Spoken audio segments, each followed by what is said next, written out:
Assalamualaikum warahmatullahi wabarakatuh. Kembali lagi di channel YouTube kami, KMS Sungai Lilin.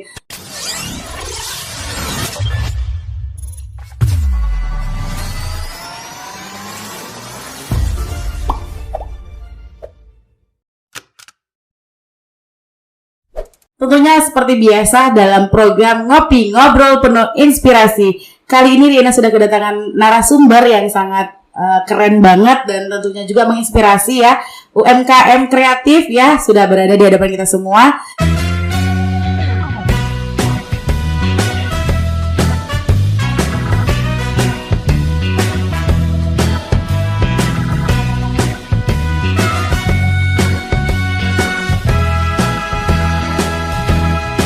Selamat datang Kak Laiman. Selamat datang. Iya, ini adalah owner dari Gabin Tape. Oke, berbicara tentang Gabin Tape, memang sudah berapa lama sih Gabin Tape ini berdiri?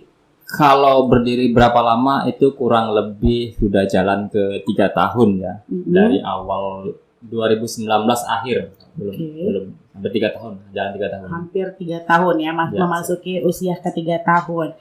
Dan sebenarnya Gabin Tape itu udah banyak banget ya kita dengar di makanan unik ya.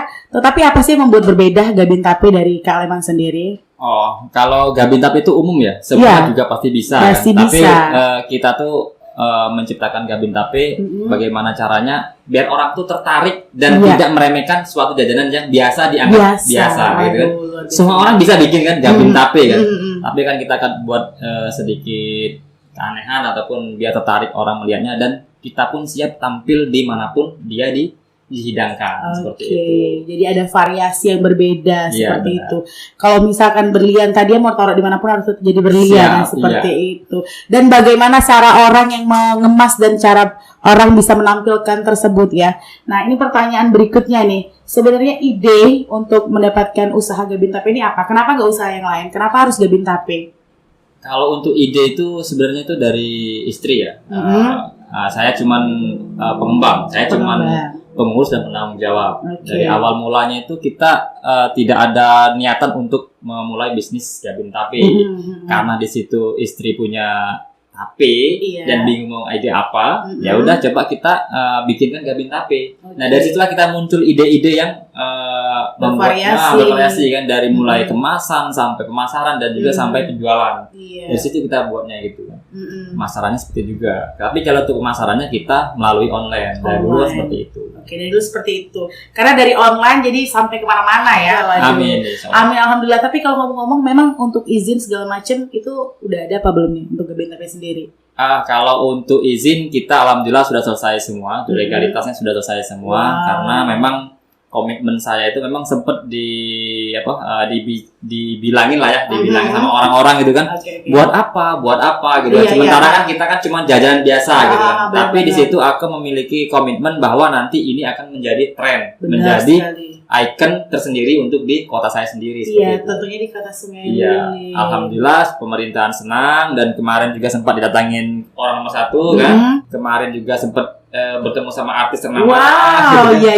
Jadi disitulah jadi kita punya komitmen bagaimana caranya Gabin Tape ini tidak hanya sekedar makanan yang biasa. Benar sekali. Dan tentunya kita ya sebagai masyarakat di sini juga harus mendukung UMKM lokal yang benar-benar menunjukkan kepada dunia bahwasanya di Lilin juga ada loh UMKM yang kreatif ya, walaupun ibaratnya dari makanan sederhana disulap menjadi istimewa sampai ke meja-meja istana. Waduh. Untuk UMKM sebenarnya kalau untuk pengurusan itu emang diharuskan ya. Karena pemerintah juga dari presiden juga menghimbau untuk memiliki izin usaha dan juga kalau bisa dia memiliki IRT kan gitu kan. Karena di situ kita akan lebih luas lagi jangkauan kita. Dari situ seandainya kita memasukin dari perusahaan lain ataupun dari mana-mana, orang pasti akan nanya dulu itu. Ada nggak izinnya? Ada nggak dari Menteri Kesehatannya seperti itu? Jadi lebih legalitasnya. Jadi mau masuk kemanapun ready. Luar biasa sekali sampai sejuta itu. Kan udah 3 tahun nih ya. Up and down pasti udah dirasain. Oh ya pasti. Yang namanya usaha tuh seperti yang dikatakan orang-orang itu, yang namanya usaha tuh pasti rugi. Benar. Ada ruginya. Iya, pasti rugi. Saya pun merasakan hal itu. Pernah berada di posisi itu. Bukan pernah, setiap kali apa yang saya jalankan pasti ada kerugian. Ada Dalam kerugian. artian seperti ini. Kita ngumpulkan modal berusaha, tapi di setiap perjalanan pasti akan nambah modal terus di situ. Oh iya. Pasti itu. Pasti itu. Jadi tapi yang paling momen terpuruk sekali pernah waktu masa pandemi. Oh, karena kalau kita ngobrol 2019 ya, berarti itu pas banget mau. Wah, lagi-lagi kita bangkit, lagi-lagi naik gitu kan. Begitu ada himbauan dari pemerintahan untuk mengurangi edar, karena saya kan dulu kan ngurir ya, sekalian ngurir delivery seperti itu ya. Jadi saya sendiri yang langsung ngurir, saya juga langsung menyapa konsumen. Di situ kita langsung diberi peringatan untuk mengurangi aktivitas di luar rumah. Jadi seperti itu, pernah gitu. Di masa pandemi itu. Iya, di masa pandemi. Jadi itu mengalami defisit sekali ya? Anjlok benar. Anjlok sekali. Tapi sepertinya bukan cuma di Gabin, tapi mungkin di semua kalangan usaha juga merasakan dampak tersebut. Tapi untuk cara supaya tetap bangkit lagi apa sih sebenarnya? Oh, itu kalau untuk masa pandemi tetap kita akan menjaga protokol kesehatan paling utama kan. Yang kedua kita tetap terus mempromosikan, terus menawarkan ya. Dan kita juga berusaha bagaimana caranya dia juga bisa merasakan, kita juga nyaman di saat pandemi seperti itu sih. Berapa orang sih? Ada beberapa nggak sih? Banyak sih pasti ya. Pada saat kita lagi mengenalkan usaha kita pasti banyak banget orang yang meremehkan. Pasti. Cara menyikapinya gimana waktu itu? Jadi di dalam dunia bisnis ya, apalagi UMKM ya. UMKM itu kan dipandang oleh orang menengah ke atas itu tidak ada apa-apanya. Tapi dipandang orang menengah ke bawah itu sangat luar biasa. Kamu enak, kamu bosnya, seperti itu kan. Benar. Jadi untuk menyikapi apabila ada yang berkomentar buruk ataupun tidak, sebagai kita usaha UMKM, kita menyikapinya cukup ya sudah lah, itu apa gitu kan. Ya kalau kita mau balas dengan keburukan pasti akan tambah buruk kan. Ya udah, kalau misalnya memang dia menkomentarin hal yang buruk, udah kita diamkan saja, doakan saja buat mereka, mudah-mudahan nanti dia akan membeli Gabin tadi. Atau dia juga akan terbuka ya pikirannya, dapat hidayah seperti itu. Iya, karena kalau berbicara buruk tidak buruk kan semua orang pasti ada buruknya. Benar itu. Jadi kalau komentar masuk seperti apa masuk, kita tidak seperti yang mungkin Adriana pernah lihat beranda saya, postingan saya itu gak pernah membicarakan orang lain segala macam. Tapi bagaimana caranya saya akan menutupi apa yang apapun yang buruk dari orang akan saya tutupi di situ. Luar biasa sekali. Jarang orang yang berpikir seperti itu. Kalau saya pribadi pun termasuk yang temperamen, jadi gampang-gampang langsung klarifikasi. Jadi untuk Gabin Tapi sendiri sih biarkan saja. Selagi tidak merugikan yang secara dalam kan. Dan makanya kenapa media itu saya mengelola, bukan istri saya. Karena kalau wanita tuh dia lebih sentimen. Baperan. Langsung. Seperti itu sih. Jadi waktu di sosial media itu memang harus benar-benar meluangkan yang namanya waktu, satu, yang kedua juga harus pintar mengontrol emosi. Dan tipsnya nih untuk pemirsa di rumah juga nih, dalam berjualan di media sosial tuh kan harus banyak banget nih cara pemasarannya. Dan terbilang 3 tahun tetap eksistensi itu kan luar biasa loh pemirsa di rumah. Ada nggak sih tips-tips khusus untuk pemula nih yang mau mencoba UMKM, apa coba cara trik-triknya nih? Triknya sih sangat gampang ya, apalagi kita nih dunia digital ya, semua pun pasti akan memiliki handphone. Kita lihat nih media yang paling umum itu Facebook ya. Kalau IG atau semacam kan dia untuk rating-rating ke atas ya. Benar. Kalau untuk tip awalnya tuh kita cuman gampang sih, kita modal cuman foto, itu aja sih. Tapi kan harus butuh kata-kata juga dong. Benar. Jadi kan itu kan kembali ke konten kita sih. Konten kita seperti apa? Kalau kita menampilkan suatu makanan, pasti yang dilihat orang itu bukan bentuk makanannya dulu, pasti dari gambarnya dulu. Ya kan? Dari situ nanti orang akan mencoba. Setelah mencoba atau kok enak atau tidak kan itu kan urusan mereka loh. Karena setiap lidah orang kan berbeda-beda. Oh, si Anu bilang enak banget itu kan, tapi yang Anu bilang ada yang gak enak juga seperti itu. Jadi yang paling penting look-nya ya. Terus penariknya. Jadi fotonya harus benar-benar yang bagus. Jadi ibaratnya kalau misalkan kita mau ngiklan, kita harus benar-benar menyiapkan produk itu secara higienis juga. Terus dipotret emang benar-benar jelas. Jadi menghasilkan gambar yang menarik mata. Kalau tidak ya kita buat studio mini. Studio mini itu tidak perlu harus khusus, tapi buat aja atau kotak kecil. Nanti kita potret di situ tidak yang benar-benar posisi yang bersih gitu kan. Jadi jangan asal kita foto jepret gitu kan. Nanti akhirnya malah nanti akan menimbulkan hasil gambar yang membuat komentar orang lain. Jadi asumsi lain. Itu tipsnya ya, pemirsa di rumah. Look itu penting untuk caption juga nih. Karena orang kan pasti beli gambar dulu yang pertama. Iya benar. Oke, caption nomor 2. Promo penting banget nggak ini promo? Siap. Kalau promo itu pasti ya. Kalau dari Gabin Tape itu tidak selalu untuk iklan ataupun promo ya. Kenapa? Kadang kita tampilkan gambar tapi tidak ada yang respon, tidak ada yang dan tidak ada yang lihat. Seperti itu sih. Jadi kalau saya sih postingnya nanti paling kadang-kadang kalau dulu tuh 1 hari sekali, sehari 3 kali. Biar orang nggak bosen. Nah, bisa jadi. Jadi time management. Berarti tadi udah tahu ya caranya look dari packaging tadi juga harus benar-benar di foto yang benar-benar bagus. Terus juga captionnya dan juga manajemen memanage posting juga itu penting supaya tidak bosan. Ada lagi tambahan? Postingan jangan pernah mengusik perasaan orang lain.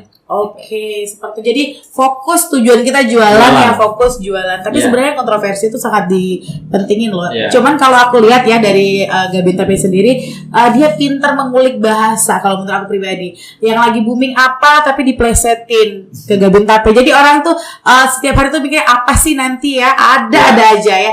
Ide-ide itu sangat luar biasa. Ya, sampai pelanggan kita konsumen tuh sampai memang dia menantikan beranda saya tuh cuma ingin melihat kekocakan dari apalagi dan itu memang harus tidak mudah ya dilakukan. Memang harus ada pemikiran khusus setiap postingan. Iya, makanya kita tidak selalu harus tiap menit posting karena setiap postingan itu bagaimana caranya itu bermanfaat. Dan memang ada daya tarik tersendiri dan orang akan makin penasaran. Luar biasa sekali ya Gabin Tape ini. Udah beracara banyak metode dilakukan pemasaran ya, baik di sosial media. Udah masuk perusahaan-perusahaan juga ya katanya. Alhamdulillah kalau untuk perusahaan udah masuk juga. Udah masuk juga. Ya, tapi enggak semua sih kan. Tapi kan untuk perusahaan paling ke karyawan saja. Kalau untuk ikatan kerja kita kerjasama itu belum. Kalau ada mau ya. Ada. Sobat Lilin juga Sobat Lilin. Pemirsa di rumah ya, maksud Riana untuk di segmen kali ini kalau kita sudah ngobrolin tips-tips dan juga trik-trik. Ini kan Gabin Tape ada jargon ya katanya loh. Jargonnya apa tuh? Kati Antanan. Apa sih sebenarnya Kati Antanan itu? Sebenarnya kata-kata itu saya juga dengar dari orang lain sih, bukan dari saya. Tapi karena saya mengistilahkan Kati Antanan bahasa Palembang, jadi ibaratnya itu memang tidak bisa diungkapkan dengan kata-kata. Jadi selain itu jadi kalau kita makan itu mau bicarakan enak itu lebih dari enak. Lebih dari enak. Udah Kati Antanan lagi. Nah, makanya itu. Sapo nak mayoe. Atau istilah bahasanya tuh kalau aku pribadi sering bilang tuh Endulita Barbara ya. Kalau Kaleman itu apa tadi katanya? Kati Antanan ya. Kati Antanan itu artinya lebih ya, ibaratnya di atas rata-rata dong berarti. Iya, beda rata-rata. Untuk memotivasi ya pemuda-pemuda yang saat ini lagi benar-benar baru keluar dari sekolah dan juga baru keluar dari universitas juga, ini belum tahu mau ngapain kan, dan mungkin tertarik dengan bisnis UMKM, boleh dong di-share untuk sobat-sobat Lilin gimana sih untuk memulai bisnis UMKM itu apa sih yang perlu dipersiapkan? Ya mental ya. Mental. Ya benar, karena bisnis UMKM itu nggak mesti kita punya semuanya sih. Selagi kita yakin yang namanya kita punya usaha tuh pasti ada aja sih jalan keluarnya. Selagi kita berusaha di tempat keramaian ataupun tempat sepi, selagi di situ ada makhluk hidup, rezeki pun ada tempat kita dan rezeki kita juga ada tempat mereka. Pasti ada. Jadi jangan pernah menyerah sih. Dan jangan pernah lama-lama tidur siang. Jangan lama-lama tidur siang. Why? Iya, karena kita siang hanya untuk bekerja. Tidur untuk malam. Tidur untuk malam, dengerin tuh. Tidur untuk malam. Tapi malam jangan begadang, itu yang salah. Malam jangan begadang. Jadi malam harus diperuntukkan untuk tidur dan berikhtiar sama Tuhan. Siang baru untuk fokus kerja. Tapi biasanya kalau pengen sukses ya nggak ada waktu untuk istirahat. Bener banget ya, tidak ada waktu untuk beristirahat dan juga jangan tidur siang. Iya. Modal menurut Kak Lema sendiri penting nggak sih modal? Yang pertama sih modal emang penting ya. Memang kalau mau usaha sih memang perlu modal sih, memang penting modal. Tapi kan modal ada kadang-kadang bingung kan mau ngapain. Benar banget. Sudah ada modal bingung mau ngapain, begitu sudah berdiri usaha kok sepi gitu kan. Itu sebenarnya ya balik lagi ke manusia masing-masing sih. Ya fitrahnya kan. Nah, saya juga nggak tahu sih. istri saya juga tahu pengalaman seperti ini ya. Ya, kalau berbicara background ya istri juga jauh lah ya kan daripada saya kan. Tapi ya mungkin karena saya punya komitmen dalam pikiran saya itu pasti bisa. Dari mulai kemasan seperti ini kita dulu dari mulai plastik. Benar sekali, Mika ya kalau dari plastik Mika itu kan itu penjualan hampir habis 5.000 Mika. Itu kita dapat teguran. Ada yang memerintah teguran bahwa itu limbahnya sangat berbahaya karena lebih lama dia untuk memuainya. Jadi kita berusaha untuk pindah ke kemasan kertas, dan kita sudah berubah menjadi 4 kali generasi ya kotak kita kan dari awal yang warna hitam itu kan, kita udah beralih ke punya logo sendiri gitu kan, kita alih ke logo sendiri dan sudah punya izin jadi berubah lagi dan ini yang terakhir ya. Yang terakhir ini sudah jelas ya labelnya ini sudah ada ini izin. Juga ya PIRT-nya, waduh luar biasa sekali Gabin Tape.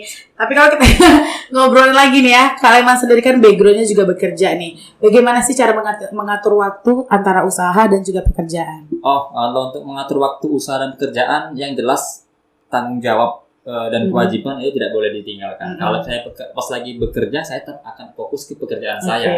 Tapi saya kalau di luar pekerjaan saya akan alihkan ke usaha saya. Walaupun sering diganggu ya. Kalau usaha ini kan sebenarnya punya usaha kan istri saya misalkan. Karena saya itu yang pemasar sekaligus semuanya ada di saya kan, murir, pemasar, apa lagi? Packing. Sampai masak gitu kan, bantu juga ya. Jadi sempat jadi satu. Jadi semua itu harus cepat respon atau lagi kan. Jadi harus kita baik lagi kan ke kita. Makanya kebanyakan ke saya semua adanya. Tapi kalau untuk pekerjaan tidak akan pernah saya ganggu. Kalau saya lagi kerja, ya tetap saya kerja. Profesional berarti ya. Oke. Satu pesan dong untuk sang istri kalau misalkan di belakang layar. Berarti kan dia perannya di belakang layar banget kan. Satu pesan untuk istri. Kalau buat istri saya sih saya sebenarnya terima kasih ya sebelumnya ya.